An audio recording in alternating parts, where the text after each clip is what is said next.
I want to introduce to you this fascinating book, Darkness Over Germany by Amy Buller. I think it's a timely book and very insightful look at what convinced the people in Germany to subscribe to Nazism and what completed that transformation of the people in Germany and how the people in Germany felt about the whole thing. Let's start off with a little bit from the professor who did the foreword, Professor Kurt Barling of England. He said, "No book like this, soaked as it is in the ethos of the times, should be taken at face value. The 1930s were an intense political period, emerging from the Great War and a Great Depression. It is easy to forget that people in those times approached the politics of communism and fascism through a different lens. Immediately following the Great War, it was liberal democracy that had a crisis of legitimacy, and certainly many people, including in Britain, were attracted to one or the other, communism or fascism. Those within the establishment in Britain saw the rise of communism as an existential threat, and fascism as a potential bulwark against it, if not in Britain, at least in continental Europe." My husband pointed out that in Europe, it was democracy that was seen as the kind of liberal new idea. I mean, thinking of the history in Europe of having kings and monarchs, democracy was the new thing, and as the professor says, it was kind of having a crisis at this period in the 30s. Let's start with Amy Buller. She was born in 1891 in London. Amy and her older sister moved to South Africa as children, and she only returned to England in 1911 when she was 20 years old. Her fascination with Germany began as soon as she returned to Europe, where she traveled around the country and learned about its culture and history between 1912 and the outbreak of the Great War in 1914. By then, she had returned to London and enrolled at Birkbeck College, where she became one of a handful of women to graduate in 1917. Amy converted to Anglo-Catholicism while undertaking her studies at Birkbeck. This was to have a significant impact on her involvement in the great debates of the times, and particularly helped shape the network she would build among Britain's senior clergy for the rest of her life.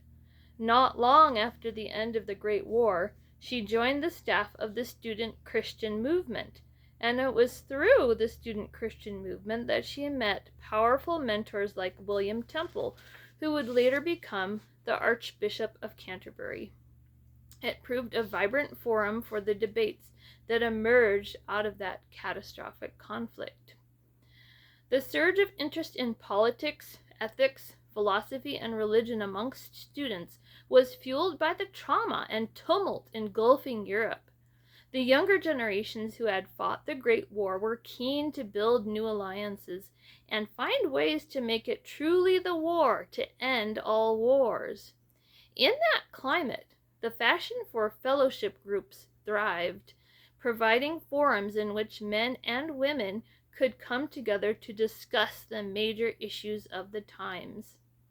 The Student Christian Movement was not only a forum for debate, but also for activism. In the years immediately following the war, it enabled Buller to gain first-hand knowledge of Czechoslovakia and other parts of Europe like Denmark and France, as they underwent radical political change. It is easy to forget that this was a time of tumultuous upheaval and revolution in Europe, too. Revolution in Russia sparked a refugee crisis that the church responded to, and Germany also had become a violent political battleground. Buller was involved in organizing debates, and it was this valuable experience with the Student Christian Movement that shaped her honest and collaborative approach to public discourse for the rest of her working life. As Germany experienced its own revolutionary and counter-revolutionary struggles after the armistice in 1918, it became clear to the British establishment that radicalism in France, along with revolution in Russia and a defeated Germany, could eventually spill across the English Channel.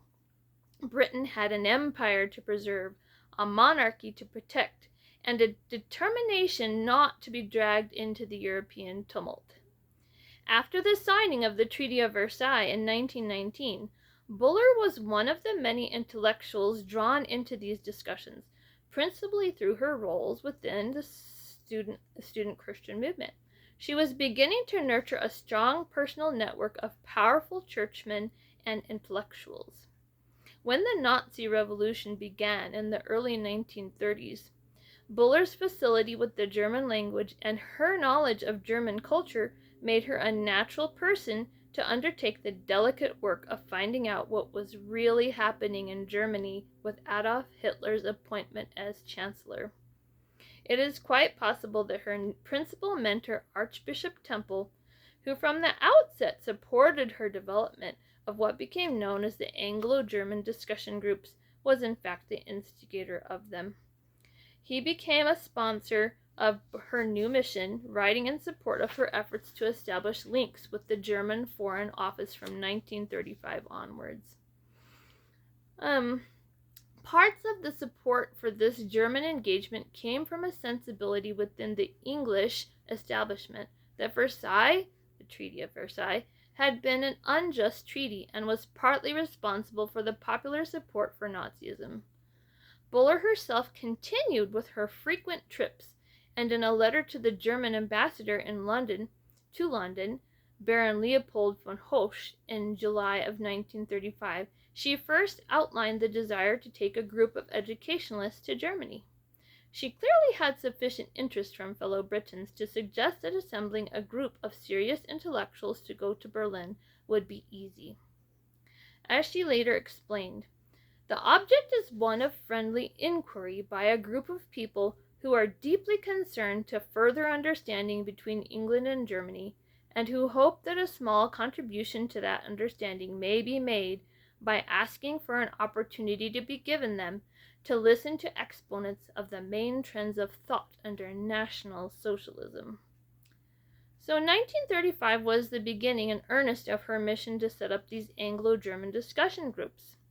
With the full support of Ambassador Hosch, Buller was able to organize a full study conference in Berlin in September 1935 under the patronage of A.D. Lindsay and Archbishop Temple. The group that finally assembled in the lavish surroundings at the Kaiserhof Hotel in Berlin consisted of dozens of eminent Nazi thinkers, educators, and diplomats, alongside a high-powered delegation of British intellectuals. Buller ensured that topics as wide-ranging as political economy, political philosophy, the nature of the state, the civil service, education, and the role of women were on the varied agenda.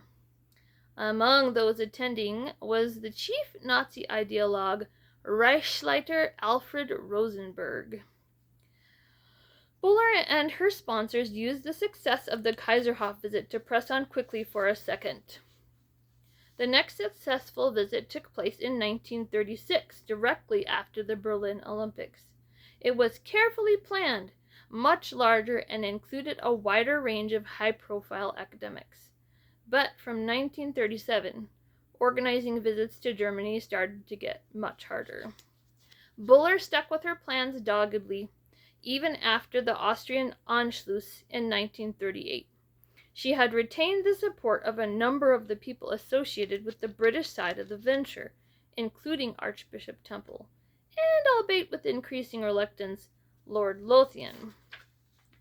The conference never took place, and instead it was organized for several prominent Nazi officials to visit Oxford, Lord Lothian's country mansion, Blickling Hall, and London, where they met members of the Labour Party. Reports from the time suggest these events were used to continue the attempts to persuade the Nazis of the dim view the English took of their treatment of the Jews and other persecuted minorities, as well as the increased suppression of freedom. But by now, of course, the Nazi leadership were not for turning. In a letter to the director of Hamburg University, Dr. Adolf Hitler, Amy Buller wrote, "Before our frontiers close against one another, and all our efforts and longing for a better understanding between our nations get lost once more in a deadly struggle, I would make a plea that through all of the tragic suffering that is ahead, we and you should keep alight our profound conviction, built on a knowledge of one another's countries and personal friendship, that war between Germany and England is an unmitigated tragedy, and that when the time comes, those of us who are still alive will, undaunted, try once more to build bridges out of a terrible wreckage."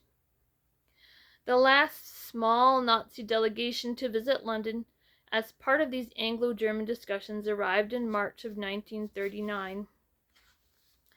War was declared on the 3rd of September, 1939. But as we shall see, in the midst of the conflict, she insisted on pursuing her mission to present the importance of understanding the ideas that had radicalized German youth in particular, so that the Allied governments could consider alternative strategies to deal with the enemy once it was militarily defeated.